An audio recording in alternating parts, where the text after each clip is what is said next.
Hello friends, today we are going to learn the lesson Tola Bantu Tola from Kannada, class 6. Let's start. Tola Bantu Tola, Wolf Came Wolf. This story was written by Sampaditi.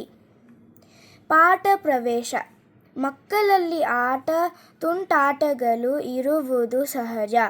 ಆದರೆ ಅವು ತನಗಾಗಲಿ ಇತರರಿಗಾಗಲಿ ನೋವು ಇಲ್ಲವೇ ದುಃಖವನ್ನು ತರಬಾರದು. In general, children have this playful and naughty mindset. This is common. But these small pranks and plays should not bring sadness or irritation to other people or themselves. ಏನು ಮಾಡಲು ಹೋಗಿ ಇನ್ನೇನೋ ಅಪಾಯವನ್ನು ತಂದುಕೊಳ್ಳಬಾರದು. While doing something, we should not cross the line and do something else and bring sadness or problems. ತುಂಟಾಟಕ್ಕೆ ತಮಾಷೆಗೆ ಒಂದು ಮಿತಿ ಇರುತ್ತದೆ. For these pranks and fun plays, there is a limit. ಆ ಮಿತಿ ಮೀರಿದರೆ ಅಪಾಯ ತಪ್ಪಿದಲ್ಲಿ ಎಂಬ ಅರಿವು ಇರಬೇಕು. If you cross the line in these ತಮಾಷೆಗಳು, you might not be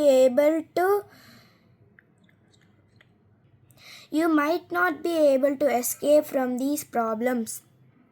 ಪದೇ ಪದೇ ಸುಳ್ಳು ಹೇಳಿ ಮತ್ತೊಬ್ಬರನ್ನು ಮೂರ್ಖನಾಗಿಸಲು ಹೋಗಿ ತಾವೇ ಮೂರ್ಖರಾಗುವುದು ಇಲ್ಲವೇ ವಿಪತ್ತುಗಳನ್ನು ತಂದುಕೊಂಡಿರುವ ಸಂಗತಿಗಳನ್ನು ನೀವು ಕೇಳಿರಬಹುದು.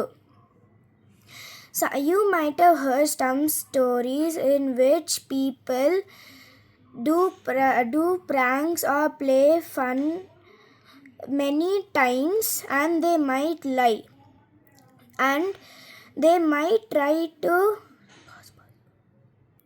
ಮತ್ತೊಬ್ಬರನ್ನು ಮೂರ್ಖನಾಗಿಸಲು ಹೋಗಿ ತಾವೇ ಮೂರ್ಖರಾಗುವುದು.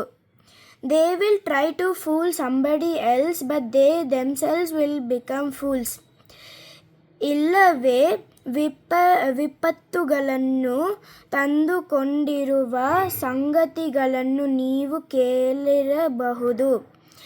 Or else you might have heard some cases in which people bring problems. ಅಂತಹದ್ದೇ ಒಂದು ಪ್ರಸಂಗವನ್ನು ತೋಳ ಬಂತು ತೋಳ ಕಥೆಯಲ್ಲಿ ಕಾಣಬಹುದಾಗಿದೆ. These kind of problems we can see in one story called Tola Bantu Tola.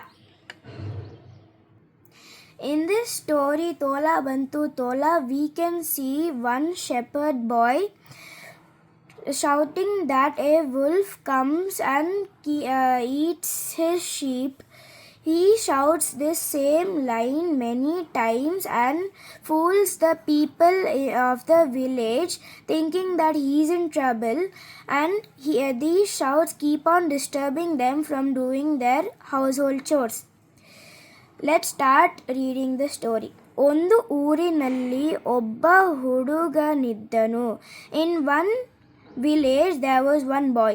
ಅವನು ಪ್ರತಿದಿನ ಕುರಿಗಳನ್ನು ಮೇಯಿಸಲು